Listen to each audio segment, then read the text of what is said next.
Welcome everyone to another episode. I'm joined by my co-host Jody Appiah. How are you? I'm Miles O'Kane. I look forward to taking you along for the ride. So again, these episodes just quick fire, trying to focus on sort of some common problems in teaching and how we can, or how we would approach it with some solutions. Again, we're not the experts, just to sort of cut down some teaching time out there, because we all know how important our time is these days. So today's episode, we're going to focus on how to build your reputation sort of beyond the classroom. So not so much with your students, but how you're seen as a strong professional at your school.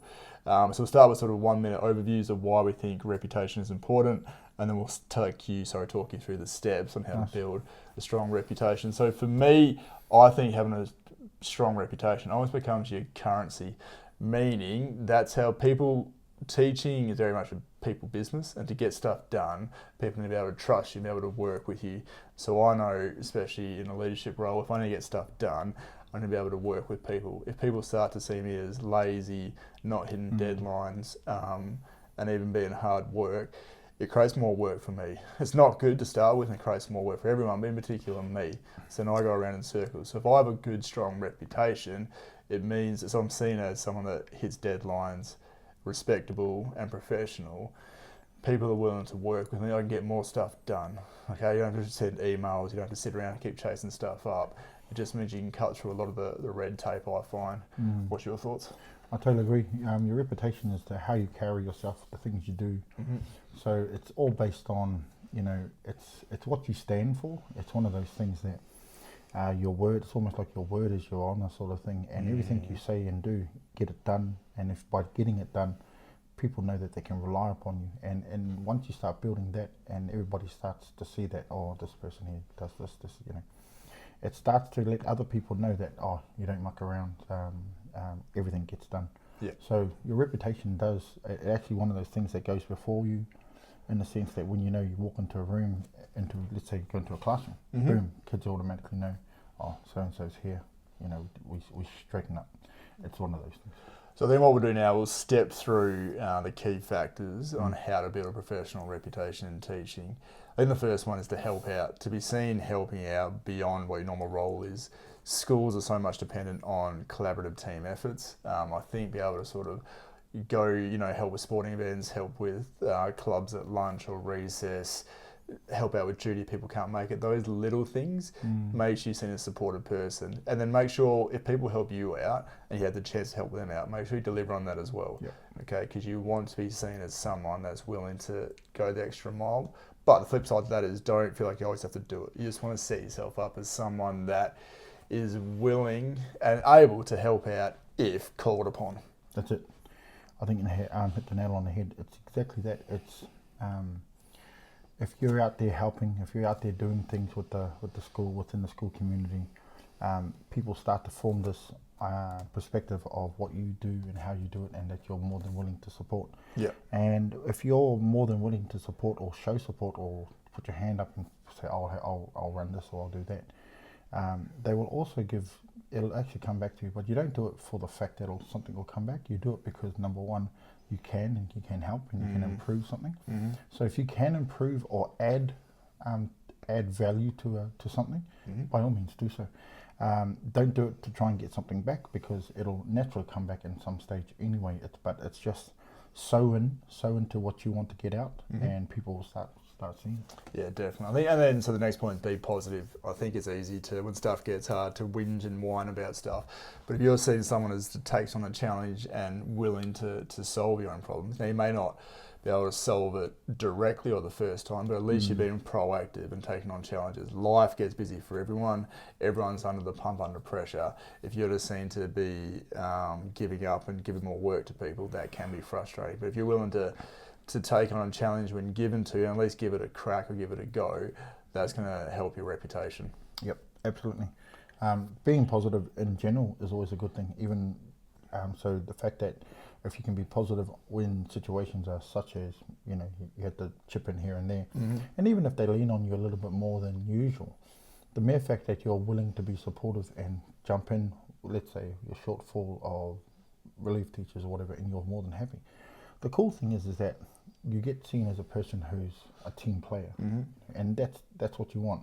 Especially because what we don't realise sometimes, we may only be a small piece in the bigger picture, because the person who's doing all the organising may have all of these things to try and juggle at the same time. So if we can just alleviate one part of it, it adds to them. In time, it'll go, look, this person here we can rely on. Yeah, definitely comes back to that team effort, doesn't it? Next point, be dependable. I think be able to, as I said at the start of the episode, be able to hit deadlines. So people need this due by that time, or need even something, I need to respond to this email by here.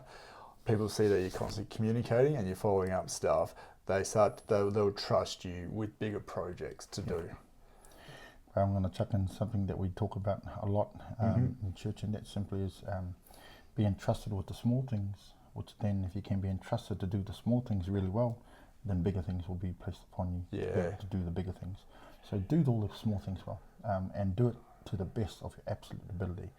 And don't do it begrudgingly with a scowling face. Do it with the ability of saying, look, I can add value to this.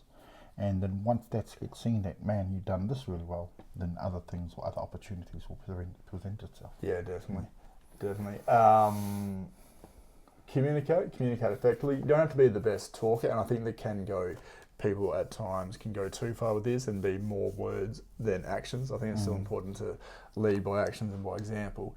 But even communicating, just having direct communication with people. You don't need to sit down and have heaps of meetings and heaps of one-on-ones. Just, you're passing here, just make sure you're organised, make sure you're keeping everyone around you is in the same loop. I think, like anything in life, if communication starts to break down, that's where people can get in their heads. And in teaching, especially being under so much pressure, as a profession, people can start to take on more negative approach to stuff.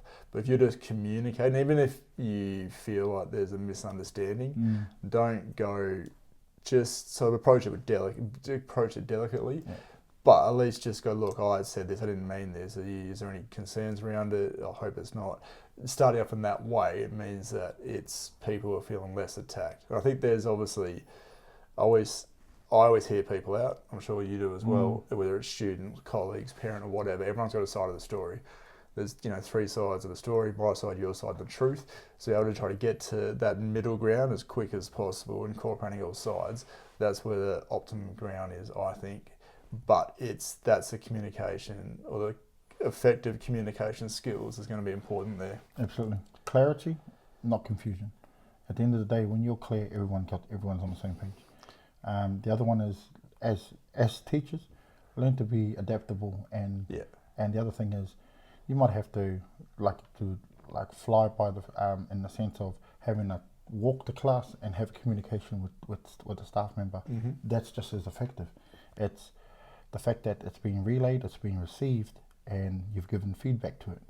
That type of communication doesn't have to be a formal setting. It can just be like a quick, hey, where are we up to on this? What are we doing here? Maintain high professional standards. Even when times get tough, it can be the easier route. Can we take shortcuts? But I've been guilty of it before in my career. You think if I take a shortcut here, it makes life easier. Those shortcuts will catch up in you. I think it's having those high expectations, especially when time is tough. Not ridiculous expectations, but having professional standards that keeps yourself accountable, and people see that around you, and that becomes almost the norm. So if you got one person, then 2 people, and then before you know it, everyone around you is keeping high standards. It makes that team collaborative effect more effective. I'll come in with another one. Iron sharpens iron. Just keep yourself accountable. Do your job well. At the end of the day, by showing that you're showing diligence as well. You're showing professionalism in everything you do. It's a form of excellence in the sense that you're just trying to make sure that you are being consistent across everything that you do. Nothing worse than being someone who says something and you do the total opposite. So just be professional, be diligent, do what needs to be done, and get it done within the timely manner that you said you're going to get it done in. Last one, looking at time, I think for me, my last point is be genuine and trustworthy. And I think the trustworthy comes from you being genuine. So it's just being direct with people without going overboard. I think it can be tempted to go overboard at times, but just say your thoughts. I mean, the worst case is someone shuts you down. You're not going to crumble for it. it'll just make you, it'll grow that strength in character, but also it doesn't feel like you're just holding stuff up to protect other people. You know, I think it's, if you do believe in something, put it forward, and you might get shut down, or people might take it and go, this is a great idea, and suddenly that builds momentum. But I think that being a genuine person, there's no hidden agendas, people can see that, and it's easier to work with. Just be authentic, be authentically you. Sometimes it says, sometimes a open rebuke of an idea to a friend is better than showering them with all of the praise that it's not even true. So it's one of those things you've just got to, you'll feel it as you go through, and you'll figure out what type of character you want to be known as, a person who will be truthful, upstanding, with integrity, with righteousness and so forth. It just shows in the way that you are as a person. So yeah, just show that form of integrity, show that you are truthful and you are doing everything you can. So look, it's just a quick episode to the importance of reputation and how to build it. Hope you can take something out of it, and we look forward to you joining us next time. Thank you.